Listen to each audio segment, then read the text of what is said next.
reggae, classical, funk, jazz, opera, pop, rock, folk, hip-hop, punk, country, techno. The genres are endless. We can't really say how old music is. It dates back as far as history. Oral singing was probably the initial form of music and created as a result of humans expressing various feelings through sound.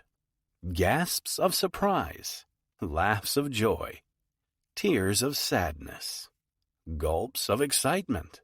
These, along with the sounds of animals or nature all around, and later on, the rhythms or patterns of tools banging or clanging, added to feet stomping or hand clapping, all culminating in the simplest of tunes. The earliest songs, though, date back around 3,000 years and were religious hymns written on clay tablets. The Hurrian Hymn to Nikal, or H6 as it is more commonly known, is believed to be the oldest piece of written melody in the world, aged around 3,400 years. Over time, more and more musical instruments have been developed, and with the huge advances in the digital world, so too has the actual sound of music. In general, the tempo is faster, the beat is livelier, and the volume is higher. We can hear it on the radio, on the TV, online, on the street, in bars and clubs, at concerts. We all have access to music somehow. Music bonds people to religions, to cultures, to friends, family, loved ones, to memories. It is an essential part of society today, as it was hundreds of thousands of years ago, when tribes also got together to socialize and entertain. I mean, there's no party without music, is there? How do music trends change, though?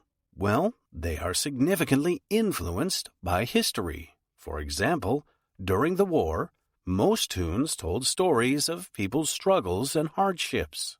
Nowadays, most pop music is related to social media, politics, love, and the way people feel about each other, because that's how society is shaped. We have to thank the great composers of the 17th and 18th century for their huge involvement in the evolution of music. Beethoven, Bach, and Mozart are considered the top three masters of classical music.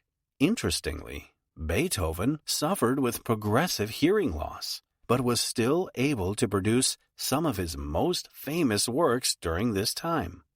Classical music may not appeal to the masses, but it actually helped to form the foundations of modern-day pop music.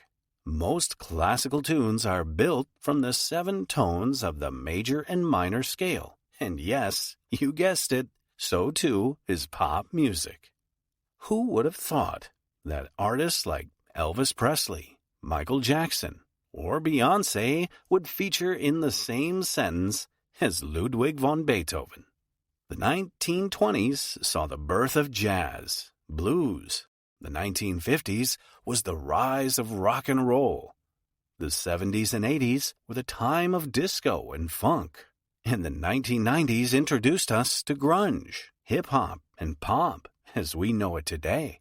As long as there are humans and instruments, digital or physical, music will continue to evolve forever.